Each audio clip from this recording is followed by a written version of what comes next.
todos presentes.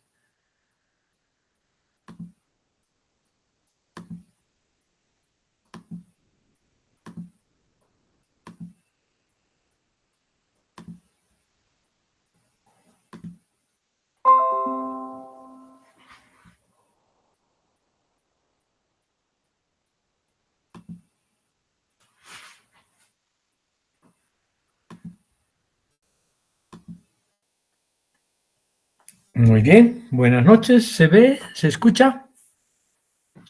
Sí, doctor. Sí, doctor.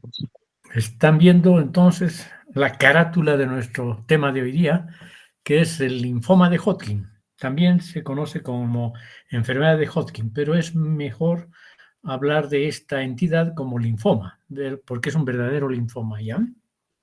Linfoma de Hodgkin es una enfermedad maligna, ¿sí? También de linfocitos, y se caracteriza por la presencia de estas células, las células de Reed-Steinberg y sus variantes, ¿sí? Entonces, lo que hace el diagnóstico de esta enfermedad que vamos a ver hoy son estas células. Estas células en un entorno que es reactivo, que no es neoplásico. O sea, todo lo que les rodea histológicamente a estas células, Reed-Steinberg y sus variantes, es reactivo, no neoplásico. Las que son neoplásicas son estas células, ¿sí? La incidencia varía en el mundo, pero está entre 1 y 3 por 100.000 habitantes por año. La relación hombre-mujer, como en todos los linfomas, es mayor en varones, en una relación de 2 a 3 por 1. Hay dos etapas en la vida donde tanto hombres como mujeres tienen mayor incidencia de esta enfermedad, ¿sí? En una primera fase, entre los 15 y los 40 años, vamos a decir a los 30 aprox, ahí está el primer pico, y después de los 60 años, el segundo pico, ¿sí? No es absoluto, pero hay estadísticamente estos dos picos de manera bastante notoria en esta enfermedad. Algunas otras características de esta enfermedad es menos común en afrocaribeños. Tiene un importantísimo riesgo de hasta 90 veces mayor en gemelos, ¿sí? Y la infección por el virus de Epstein-Barr puede contribuir al desarrollo de este tipo de linfoma. Y a propósito del virus de Epstein-Barr, algunas consideraciones interesantes que les voy a dar antes de empezar con la clase prácticamente. Posteriormente se demostró que el virus de Epstein-Barr, ¿sí? Es un artículo en donde estoy resaltando algunas cosas interesantes relacionadas con el virus de Epstein-Barr y la relación con linfomas B y con el linfoma de Hodgkin, del que estamos hablando, ¿sí? Entonces, el virus de Epstein-Barr persiste en las células neoplásicas, en recaídas y en diferentes localizaciones, ¿sí?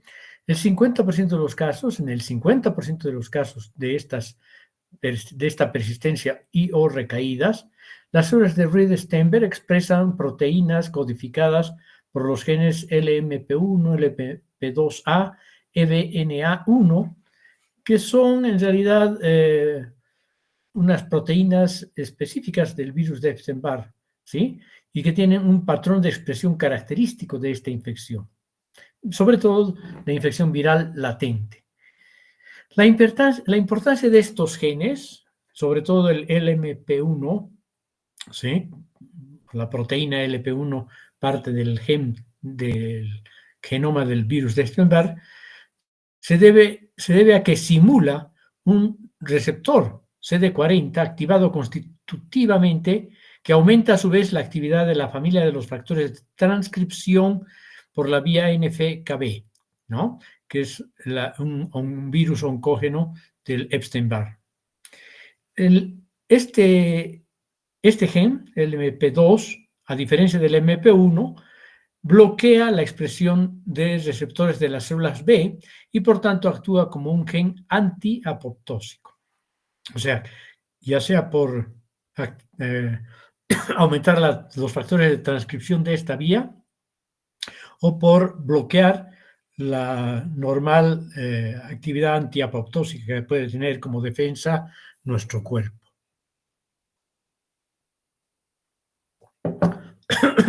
Perdón. En 50% de los pacientes, sin embargo,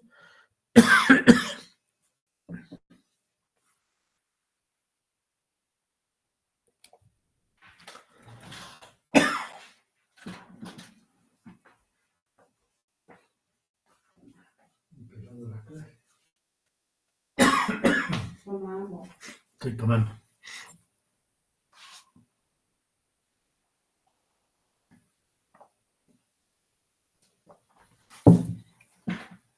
Bueno, a ver, si luego de ese pequeño descanso ya mi garganta no molesta. En 50% de pacientes no se demuestra la expresión del virus de Epstein-Barr.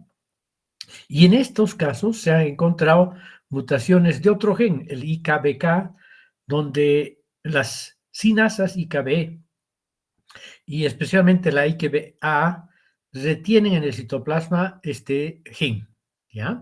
Que es un grupo de proteínas que ayudan a controlar muchas funciones de la célula, como el crecimiento y la supervivencia celular.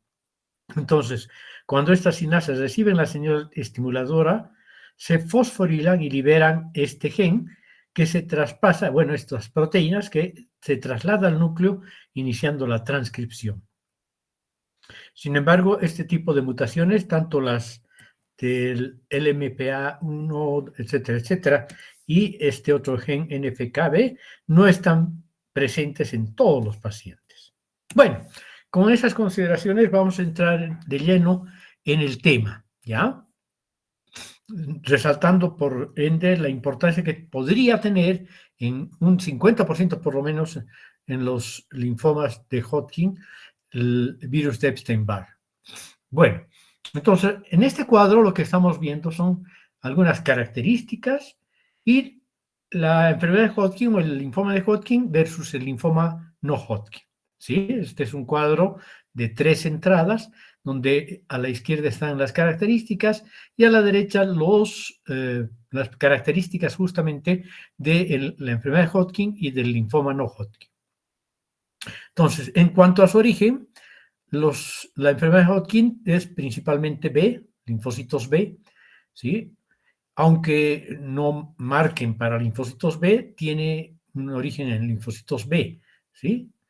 Y en el no Hodgkin, el 90% son linfocitos B y el 10% linfocitos T, ¿no? Desde luego que aquí hay un factor de depreciación porque no solo hay linfomas B y T, hay también linfomas no T no B, que son los natural killer, linfomas histiocyticos verdaderos, en fin, ¿ya?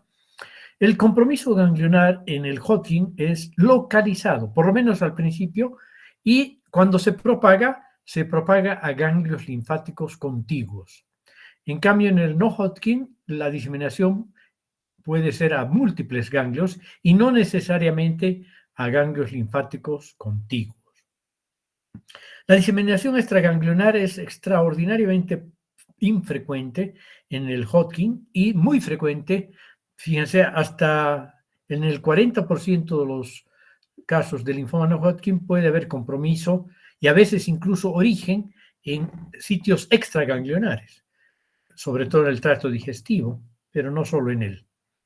La médula ósea puede estar comprometida de manera muy infrecuente en el Hodgkin, pero frecuente en el no Hodgkin. Sobre todo, en la próxima clase vamos a ver algunas variedades de linfomas de carácter indolente que tienen un curso clínico indolente, lentamente progresivo, pueden infiltrar la médula ósea.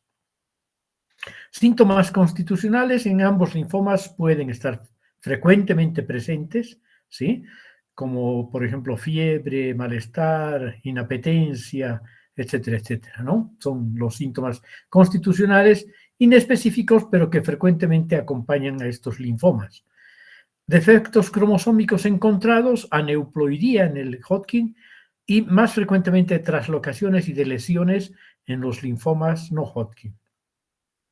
Diseminación a la sangre es increíblemente rara en el Hodgkin, puede propagarse en el Hodgkin, en el no Hodgkin.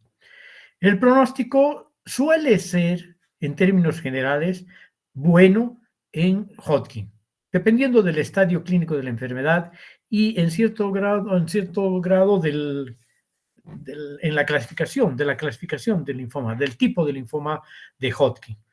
Y en el no Hodgkin la mayoría se comportan más agresivos y aunque sean de curso indolente, el pronóstico a largo plazo es malo, ¿sí? Solamente se alcanza un 30 a 40% de curación, aunque estos datos pueden ir cambiando con la aparición de nuevos métodos diagnósticos, ¿no?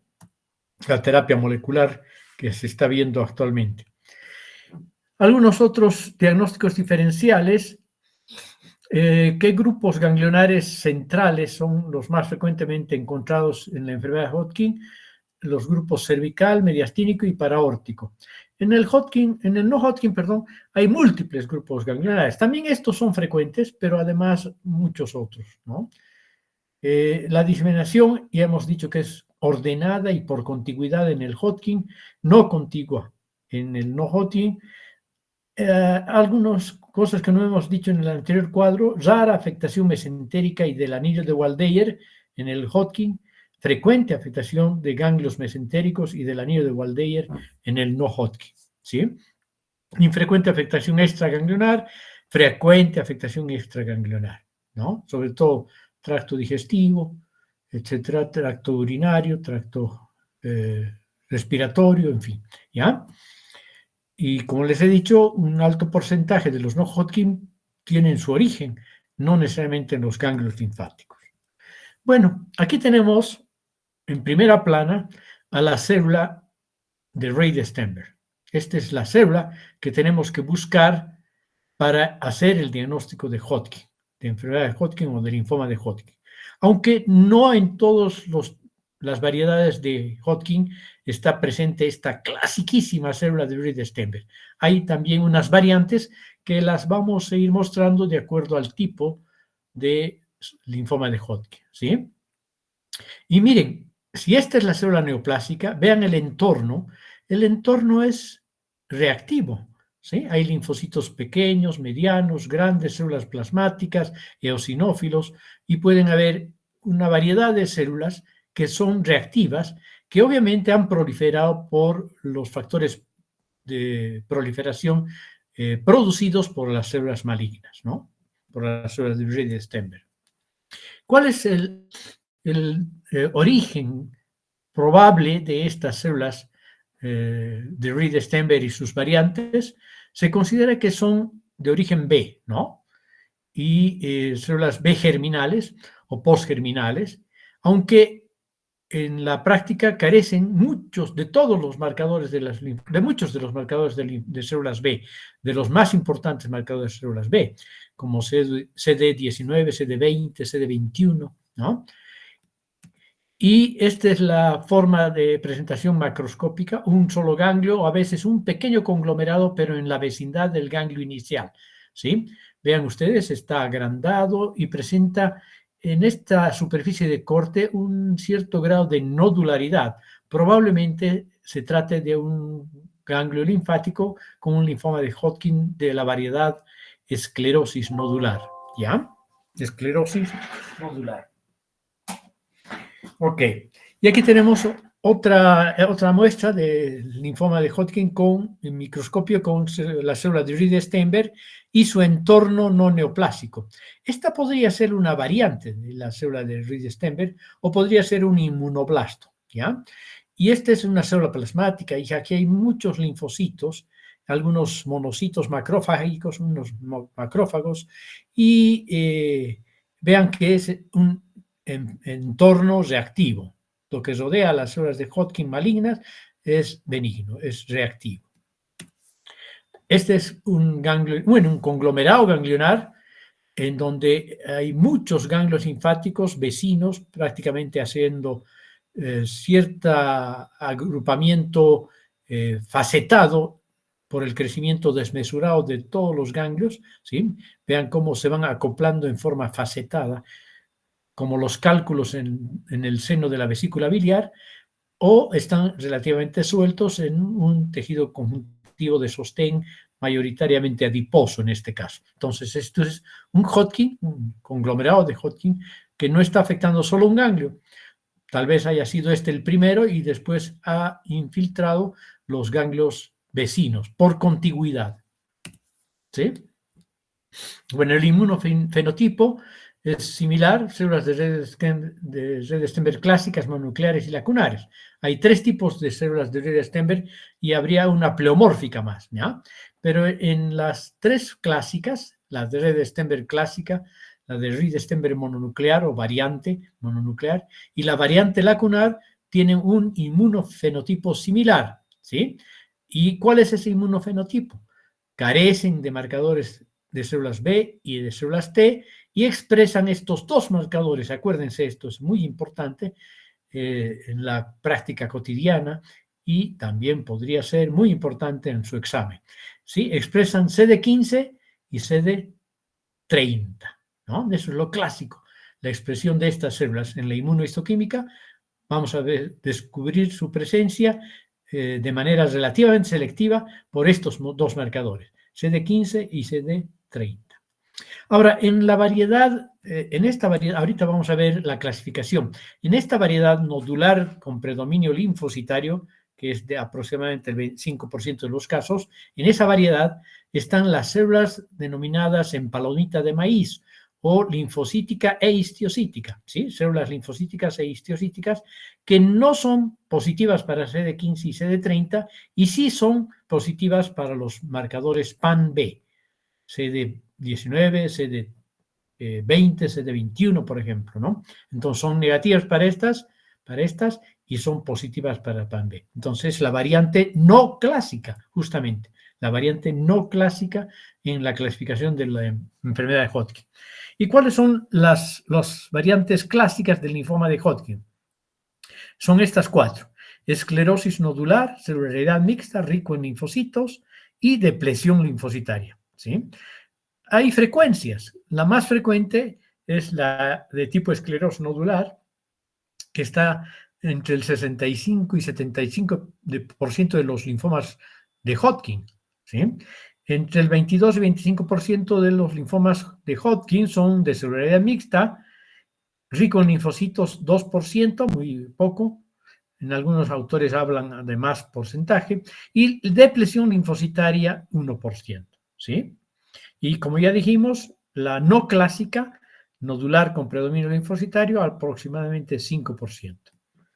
Es un poco más difícil de hacer el diagnóstico porque no están presentes las células que expresen CD15, CD30, sino las células parecidas a palomitas de maíz, ¿no? Linfocíticas e histiocíticas.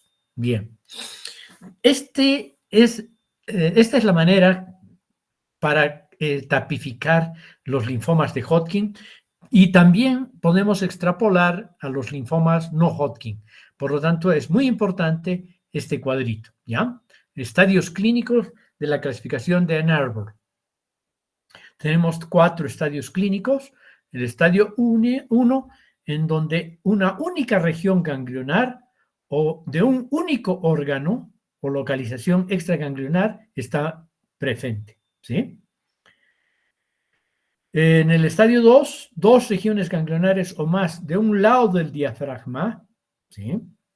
¿Sí? Pero independientes, o afectación limitada contigua de un órgano o tejido extraganglionar, ¿sí? Que sabemos que son raras las afectaciones extraganglionares, ¿no? El estadio 3, pero esto es extrapolable, les he dicho, al linfoma de Hodgkin, de no Hodgkin también, así que estamos hablando en términos generales para todos los linfomas. Para el linfoma de Hodgkin, algunas no son muy relevantes, ¿no? Por ejemplo, la localización extraganglionar. Pero la única región ganglionar en el estadio 1 o de un único órgano, que también es raro en el Hodgkin, estamos hablando del estadio 1. En el estadio 2, 2 regiones ganglionares o más de un lado del diafragma, con afectación limitada contigua a un órgano o tejido extraganglionar. El estadio 3, afectación de regiones ganglionares de ambos lados del diafragma que pueden incluir vaso, ¿no? 3 spleen se habla. o afectación limitada contigua de un órgano o localización extraganglionar, ¿sí? Extraganglionar y es vaso a veces, ¿no? Hay afectación tanto de dos regiones ganglionares a ambos lados del epiderma, ese es el estadio 3, extraganglionar y spleen o vaso. Y el estadio 4 ya es un estadio avanzado, donde hay focos múltiples o diseminados de afectación de uno o más órganos o tejidos extraganglionares con o sin afectación linfática.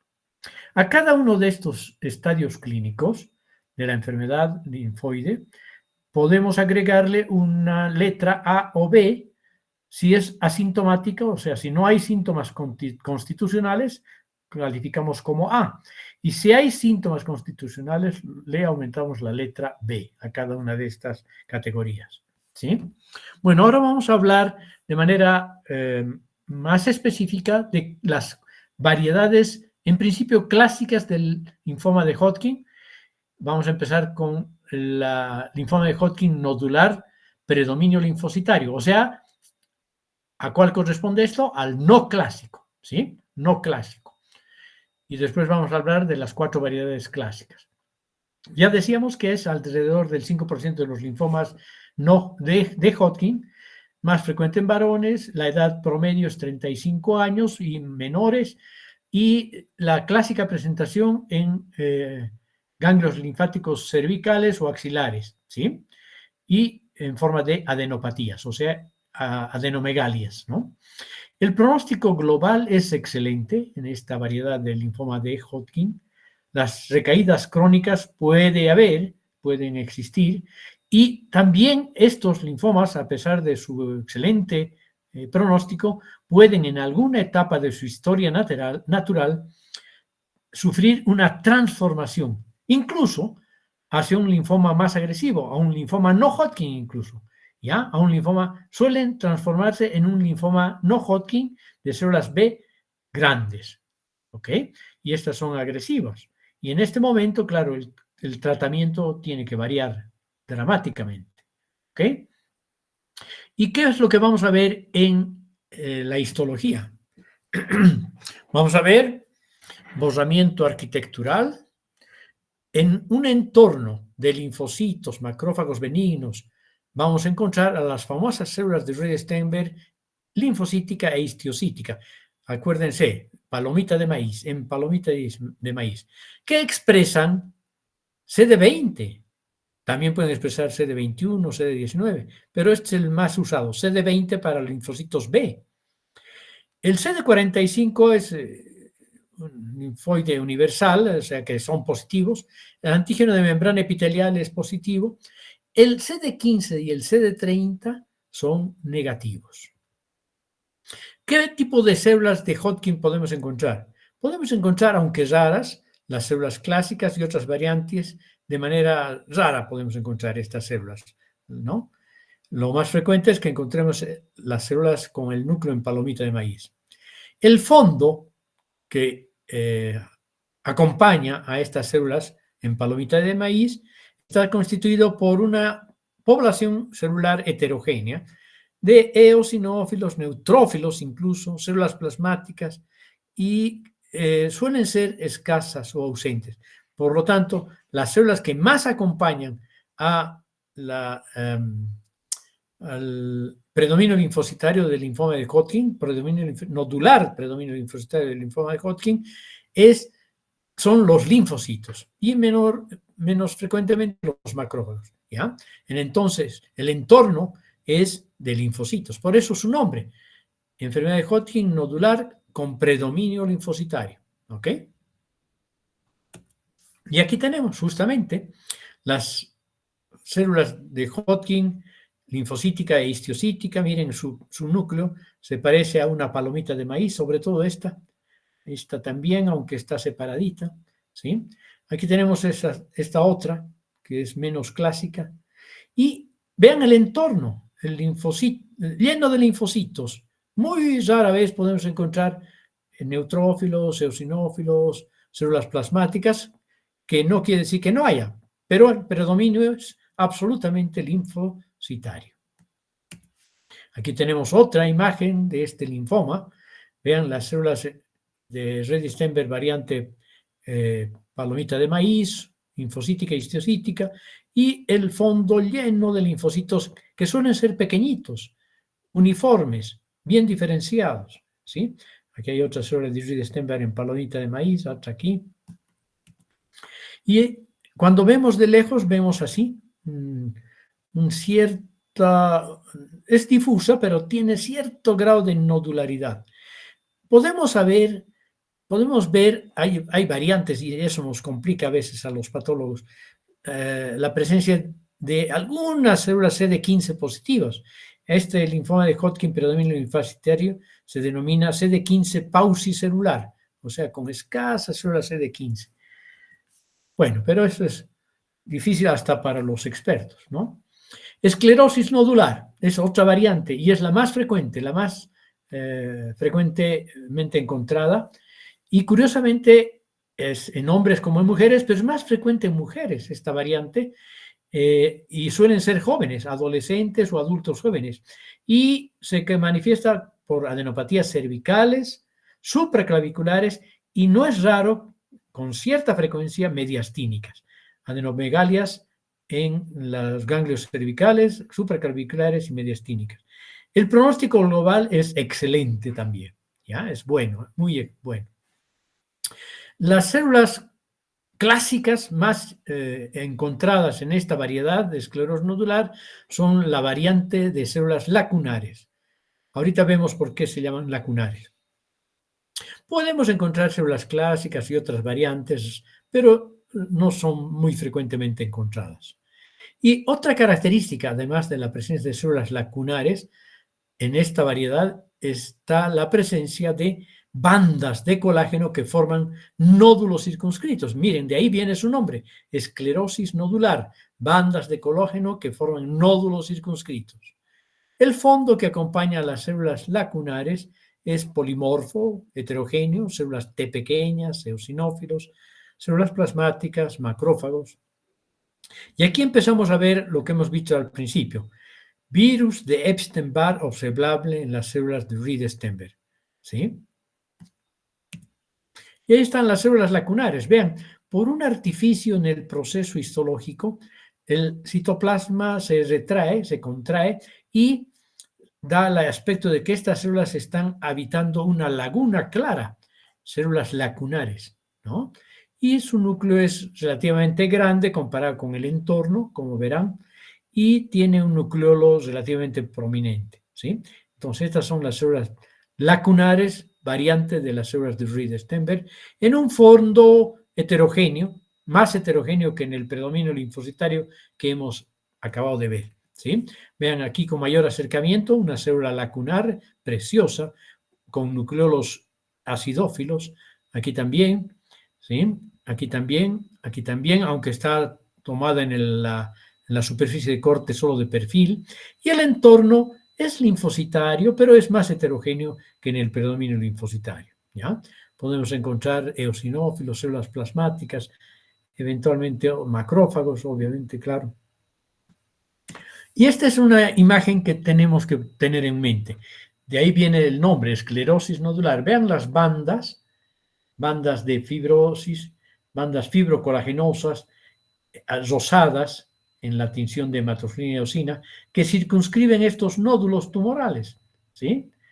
Entonces, por eso hablamos de esclerosis nodular, ¿sí? Y si podrían acercarnos aquí seguramente hay una célula lacunar, aquí también debe haber una célula lacunar, ¿no? Son muy fáciles de ver con este aumento, aquí se ve una célula lacunar, ¿sí? Vean aquí otra vez esclerosis nodular, que puede ser tan prominente que ocupa un alto porcentaje del ganglio linfático neoplásico. Y aquí tenemos los nódulos, ¿no? Atrapados por estas bandas de fibrosis. Aquí se puede ver una célula lacunar. Aquí un mayor acercamiento, podemos ver los nódulos y las bandas fibróticas, ¿sí? Aquí un entorno heterogéneo, no veo claramente ninguna célula lacunar, porque ese no ha sido el objetivo de esta fotografía, seguramente. La cuarta variedad la segunda variedad de linfoma de Hodgkin clásico es la de celularidad mixta, que es también la segunda en frecuencia.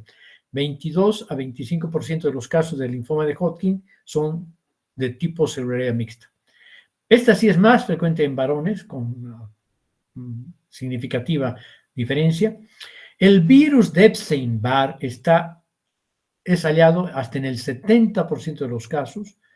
Suele ser de personas de mayor edad, que en los casos de esclerosis nodular y predominio linfocitario también. El estadio avanzado al diagnóstico es más probable que lo diagnostiquemos más tarde a esta variedad de celularidad mixta. Esclerosis nodular suelen diagnosticarse en estadios de Ann Arbor, en la clasificación de Ann Arbor, en estadio 1 o 2, y 2 o 3, en el estadio 2 o 3. Y muy frecuentemente hay fiebre y pérdida de peso, es decir, síntomas B. ¿Dónde se localizan más frecuentemente esta variedad de linfoma de Hodgkin? En los ganglios linfáticos cervicales, supraclaviculares y mediastínicos también, igual que en la esclerosis nodular. El pronóstico global ya no es excelente, pero sigue siendo bueno. Claro que va a depender también del estadio clínico en la clasificación que les he dicho de Ann Arbor. Hay un borramiento arquitectural, lo que vamos a ver en la histología es un borramiento arquitectural y en un fondo muy heterogéneo donde hay linfocitos, eosinófilos. Esta vez sí, más cantidad de eosinófilos, más cantidad de células plasmáticas, de macrófagos y también de linfocitos, pero menor cantidad de linfocitos que en las otras variantes que acabamos de ver. Vamos a encontrar las variantes clásicas de células de Rede-Stenberg y la variante mononuclear, que es una mitad de la de Rede-Stenberg clásica, ¿ya? Y estas suelen ser numerosas, o sea que es relativamente fácil de encontrarlas, ¿sí? Vean aquí el entorno, aquí en esta foto mayor estamos viendo el entorno, ¿sí? Muchos eosinófilos. Donde ponga el marcador van a ver eosinófilo, ¿sí? Muchos eosinófilos, pero también hay muchos linfocitos y hay macrófagos, hay inmunoblastos. Esta podría ser una variante mononuclear de las células de Rede-Stenberg. Esta es la clásica en el acercamiento, esta es la variante mononuclear. Y tengo que mostrarles células plasmáticas. A ver, ¿dónde hay células plasmáticas? Esta podría ser, no está muy clara.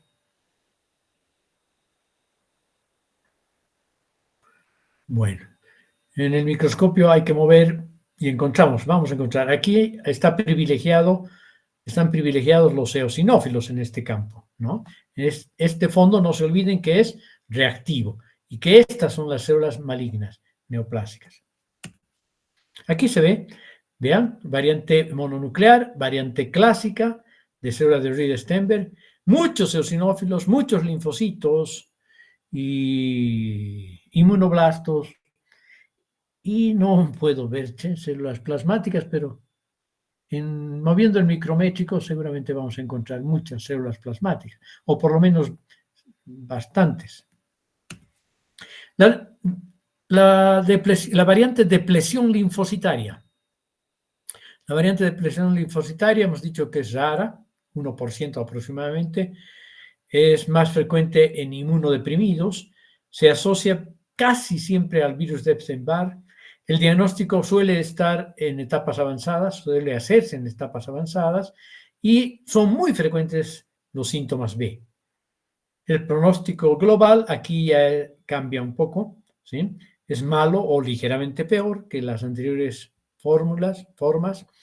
Hay un borramiento arquitectural y en un entorno depletado, es decir, con menor celularidad, vamos a encontrar las células de Rede-Stenberg clásicas, las mononucleares, que acabamos de ver, clásicas y mononucleares, y se añade una variedad que son las células Rede-Stenberg pleomórficas, que pueden ser incluso abundantes y que podrían hacernos pensar que se trata en un ganglio linfático de un carcinoma metastásico, ¿sí?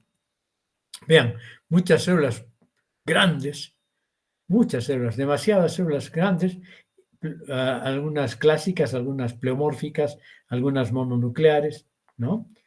Entonces, aquí ya parece un carcinoma y no un linfoma.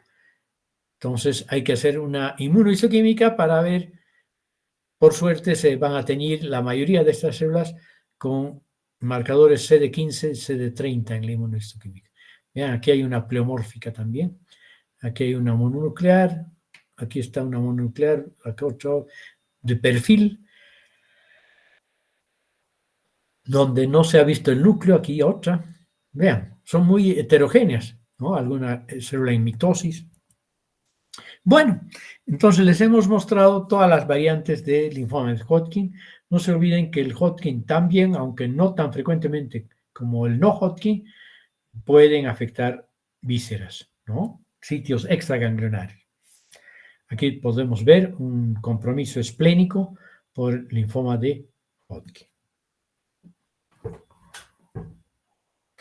Muy bien, muchachos. Aquí podemos ver una TAC, una tomografía, en donde hay compromiso esplénico por el linfoma de Hodgkin. ¿Sí? Este hígado, los riñones.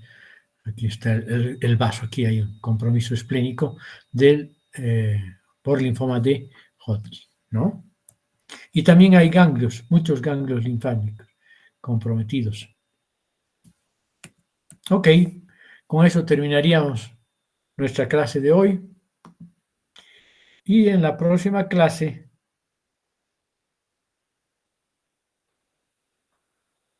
veríamos el linfoma no Hodgkin, que es mucho más complicado y la clase va a ser mucho más larga. ¿Ya? Bueno, entonces nos despedimos hasta el miércoles a las 8 de la noche. Chao, chao. Hasta luego.